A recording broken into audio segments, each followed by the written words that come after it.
তো চলো এখন খাওয়া দাওয়া কমপ্লিট হয়ে গেছে, তো আমরা রুমে বসে একটু গান কীর্তন করছি।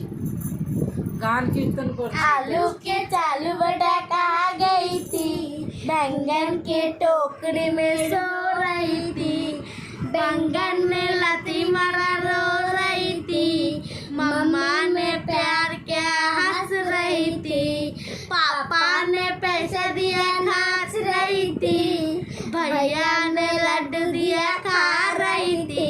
आलू के चालू बेटा कहा गई थी, गांजन की टोकरी में सो रही थी, गांजन ने लाठी मारा रो रही थी, मम्मा ने प्यार किया हंस रही थी, पापा ने पैसा दिया नाच रही थी, भैया ने लड्डू दिया खा रही थी।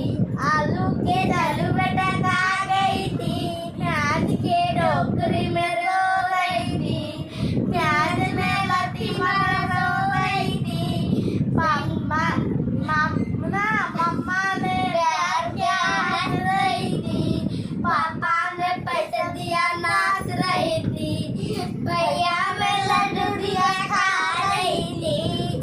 आलू के चालू बेटा कहा गई थी, आलू के चालू बेटा कहा गई थी, टमाटो की टोकरी में रो रही थी, टमाटो में लाठी मारा रो रही थी, मम्मी ने प्यार किया हंस रही थी, पापा में पैसा दिया नाच रही थी, भैया में लड्डू दिया खा रही थी।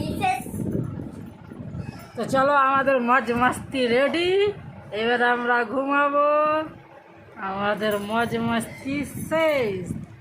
চলো ভালো লাগলে like comment share subscribe follow আর বেশি বেশি করে শেয়ার করে দিও। বাই বাই, পরের ভিডিওতে দেখা হবে, কথা হবে।